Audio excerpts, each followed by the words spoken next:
One more thing. I think we do one more thing from this book. And it's a short little piece we were talking about earlier, and it kind of relates to what, and I think the reason we were talking about, because it was kind of related in the disease of victory. You had that little chunk. Again, we do the applications to business so people can see really directly how these principles in combat and the principle correlates to the civilian sector. But you had a good one, just a couple paragraphs on 84 about your kind of a stereotypical fired up, extreme ownership boss that's going to come in there and make stuff happen. I thought this was a good one. Go. I've read a lot about Patton, the executive vice president said with pride, referring to General George S. Patton Jr., the famous U.S. Army general whose exploits in World War II were legendary. I love that you referenced Patton in your presentation. I want exactly the kind of disciplined organization around here that Patton expected. We need people who carry out orders, not question them. I could tell right away that the executive vice president had no previous military experience. He clearly misunderstood how effective leaders in the military led their teams. It was not through rigid authoritarianism. Do this because I said so, or you'll be punished. Sure, there were those in the military who tried to lead like that, but it was never effective. So there you go. And I know you and I both and the rest of the team has dealt with guys that they have that vision of this military leadership, and usually it's guys that weren't in the military. And I like to draw a line, and maybe I'm right, maybe I'm wrong about this.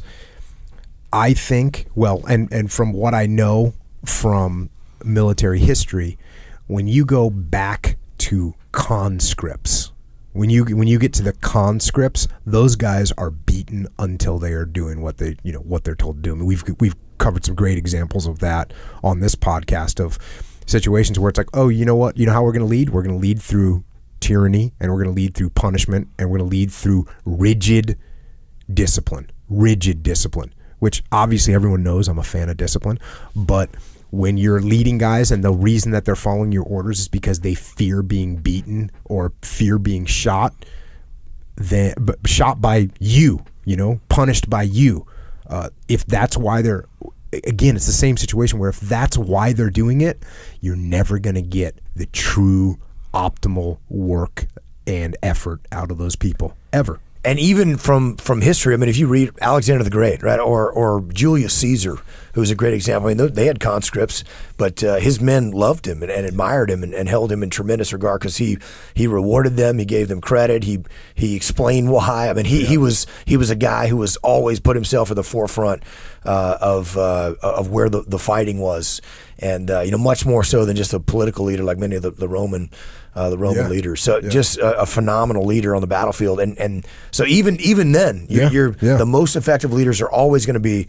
They're always going to try to get the team on board with the mission, help them understand why they're doing it, put a greater purpose in their mind.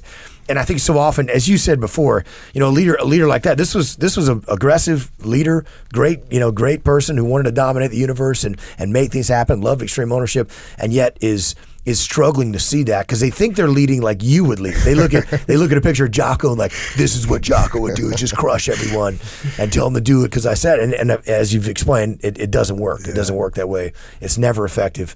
And that's why I'm proud of this book, and I think it can be so useful to leaders to see you can't do that. And if you do that, you're not ever going to be as successful as you could be if you actually get the team on board, explain why to them, and tie that to the bigger purpose of what you're trying to accomplish in the world.